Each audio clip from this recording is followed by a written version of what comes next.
হিমু, ধন্যবাদ তোমাকে। ধন্যবাদ দেওয়া লাগবে না, তোমার জন্য আসিনি আমি। আমার তো ছোটবেলায় মা মারা গেছে, কিন্তু আমি ছোটবেলা থেকেই দেখছি আমার বাবার আমার মায়ের জন্য কতটা সম্মান আছে। আমি নিজেও যতই খারাপ হই না কেন, আমার বাবা আমার শিখাইছে মেয়েদের কেমনে সম্মান করতে হয়। না হলে সেদিন তুমি চর মারার পরও চুপ থাকতাম না।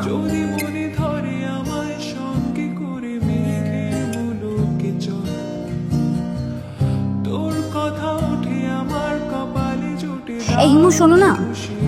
কি হয়েছে, তুমি আমার রাস্তা আটকাচ্ছ কেন? তোমার সাথে আমার কোনো কথা নাই।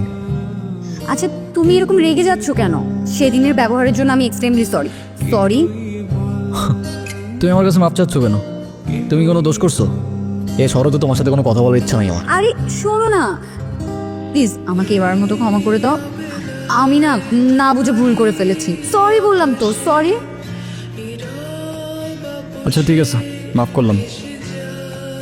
আচ্ছা ঠিক আছে, তাহলে আমরা এখন ফ্রেন্ডস। আচ্ছা ফ্রেন্ডস।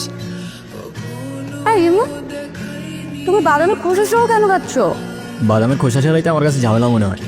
আর এমনিও এভাবে বাদাম খাওয়ার মধ্যে আলাদা একটা ফ্লেভার আছে। এই হিমু, তোমার এই যে চুলগুলো, এগুলো যে এত এলোমেলো অগোছালো, সবসময় দেখলে একদম তোমাকে পাগলের মতো লাগে। লোকজন কি ভাবে বলো তো? আমার কাছে সেটা মনে হয় না, আমার কাছে তো এমনিই ভালো লাগে। তোমার কাছে যেটা পাগলের মতো, ওটা আমার কাছে ডিসেন্ট, নর্মাল। তাই জানিস কি বলছো জানো? It is not that I am mad, it is only that my head is different from years. বুঝছো? বাবা, এ মামা রাখেন তো একটু, রাখেন রাখেন। এরা আমার না মনে হয় এখন যাওয়া উচিত, বাবার শরীরটা খারাপ। উচিত মানে কি? এক্ষুনি যাবে? যাও যাও যাও, তাড়াতাড়ি যাও। আচ্ছা তুমি সাবধানে যাও তাহলে। আচ্ছা, এই এটা দাও। এগুলো কেন? এগুলো তোমার, তোমার জন্য কিনেছি। আমার মানে?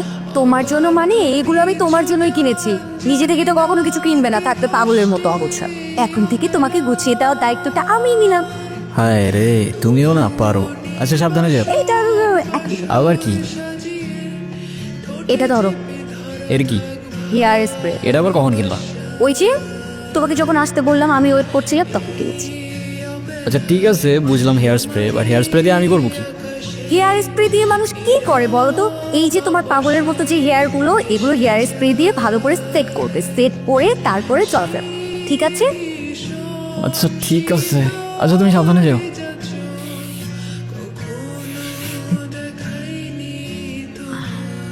Hello Himu, good morning. কি ব্যাপার, এত সকাল সকাল কল দিছো কেন? কি এটা এত সকাল? সকালে কোনোদিন ঘুম থেকে উঠেছেন আপনি? উঠলে বুঝতেন এটা এত সকাল না, সকাল 9টা বাজে। 10টার দিকে আমাদের ক্লাস শুরু হয়ে যায়। আরে আমি কখনো টাইম মতো ক্লাসে গেছি নাকি? সেটাই, সময় মতো ক্লাসে যাননি, কিন্তু এখন থেকে প্রত্যেকটা দিনই সময় মতো ক্লাসে যাবেন। আমি বলেছি তাই। সরি, পারবো না। পারবে না? আচ্ছা ঠিক আছে, তোমার পারা লাগবে না। আজকের পর থেকে তুমি আমার সাথে আর কোনো কথা বলবে না, আমিও তোমার সাথে কথা বলবো না। রাখছি, বাই। এই দাঁড়াও দাঁড়াও, আরে রাগ করো কেন? আচ্ছা ও ঠিক আছে, আসতেছি আমি। শোনো, এমনি এমনি আসলে কিন্তু হবে না। কালকে তোমাকে আমি যা যা কিনে দিয়েছি, ওগুলো পরে পরিপাটি হয়ে তারপরে আসবে, ঠিক আছে? আচ্ছা ঠিক আছে, বুঝছি। এখনো তুমি কিছু বলছোনি। শোনো, কালকে তোমাকে যে হেয়ার স্প্রেটা দিয়েছি না, ওটা দিয়ে ভালো করে হেয়ারগুলোকে সেট করে সুন্দর একটা ড্যাশিং লুক নিয়ে ভার্সিটিতে আসবে। মনে থাকবে? আর যদি মনে না থাকে, তুমি যদি আবার ওই এলোমেলো চুল নিয়ে ভার্সিটিতে যাও, তাহলে কিন্তু তোমার খবর আছে, দেখো। হ্যাঁ বুঝছি। বুঝলেই ভালো। শোনো, তাহলে আমি এখন রাখছি, ভার্সিটিতে দেখা হচ্ছে। বাই। কিরে মামা, সূর্য কি আজকে পশ্চিমে উঠছে নাকি উত্তরে উঠছে নাকি দক্ষিণে উঠছে নাকি মাটি ফাইরা উঠে আসছে? আমি তো কিচ্ছু বুঝতেছি না। যে কিনা ঠিক মতো কখনো ক্যাম্পাসে আসে না, সে আজকে ক্লাস টাইমের আগে ক্যাম্পাসে এসে হাজির। মানে কিছু বুঝতেছি না আমি। তোর এই জাদুর রহস্যটা কি বাবা, বলতো আমারে? আছে এক জাদুকর, যে তার রহস্যময় জাদু দিয়ে চেঞ্জ করে বলছে আমাকে। মানে সেই জাদুকরটা কে? আমাদেরকে বল, আমরাও একটু শুনি। আরে কিছু জিনিস থাক না গোপন, some things are meant to be kept secret.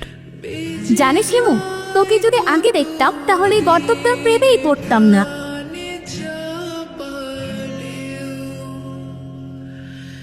আচ্ছা হিমু, তুমি কি কাউকে ভালোবাসো? না ভাই, এসব ভালোবাসাটা আসে আমার দিয়ে হবে না। প্লেটোর মতো আমারও মনে হয় love is a serious mental disease. তুমি শোনো না, তুমি কি আমাকে তোমার লাইফের অনেক ইম্পর্টেন্ট কোনো পার্সন মনে করো? আচ্ছা শোনো, আমরা যখন আমাদের সময় কাউকে দিই, আমরা আমাদের লাইফ থেকে একটা অংশ তাদেরকে দিয়ে দিই, যেটা আমরা কখনোই ফেরত পাবো না। তো যেহেতু আমি তোমার সাথে অনেক সময় কাটাই, তো তার মানে এটাই তুমি আমার লাইফের ইম্পর্টেন্ট একজন, আমার অনেক ভালো বন্ধু প্লাস আমার বেস্ট ফ্রেন্ড।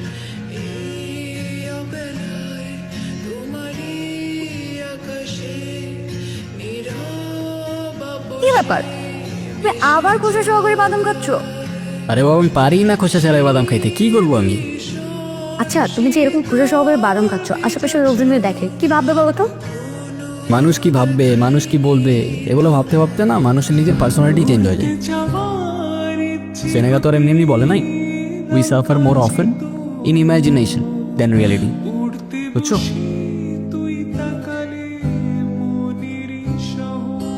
কি ব্যাপার, তুমি খোসা সহ বাদাম খাচ্ছ কেন? শোনো, যে মেয়ের বেস্ট ফ্রেন্ড খোসা ছাড়িয়ে বাদাম খেতে পারে না, সেই মেয়ের খোসা সহকারে বাদাম খাওয়া উচিত, বুঝলে? নাইস, আমার লাইনে আসতেছো।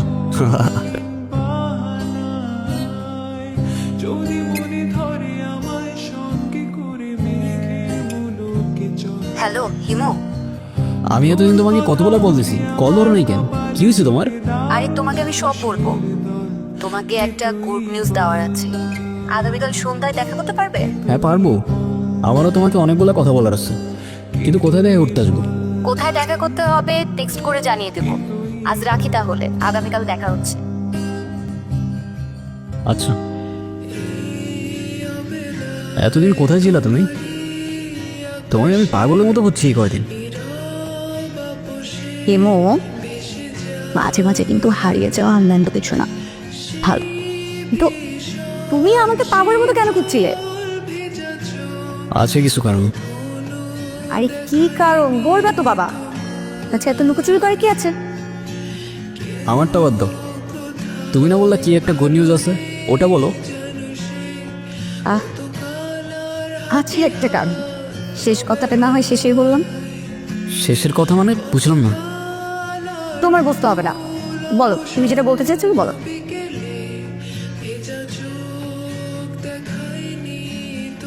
আমি তোমাকে ভালোবাসি এরা। ভালোবাসি মানে? হ্যাঁ এরা, আমি তোমাকে ভালোবাসি। সেই ছন্ন ছাড়া হিমু আজকে রিমুতে পরিবর্তন হয়েছে শুধুমাত্র তোমাকে ভালোবাসে বলে। হিমুর জীবনে ইরা না আসলে এই জীবন কখনো পসিবলই হতো না। এতদিন আমি কিছু বলতে পারিনি ভয়ে যে আমাদের ফ্রেন্ডশিপটা নষ্ট না হয়েছে, কিন্তু আমি আর পারতেছি না। এরা আমাকে ভুল বুঝো না তুমি, আমি শুধু আমাকে পরিবর্তন না তোমার জন্য যে কোনো কিছু করতে পারি। I love you Ira. দেখো ইমো, আমি তোমাকে আমার ফ্রেন্ড ছাড়া কখনোই কিছু ভাবিনি। আরে আমরা একসাথে ঘুরতাম, আড্ডা দিতাম, আমরা অনেক বেশি ফ্রি ছিলাম। দেখো এটা না যে আমি তোমাকে ভালোবাসতাম, রাইট? আর তাছাড়া আমার বিয়ে ঠিক হয়ে গেছে, আর এই কথাটাই আমি তোমাকে বলতে এসেছি।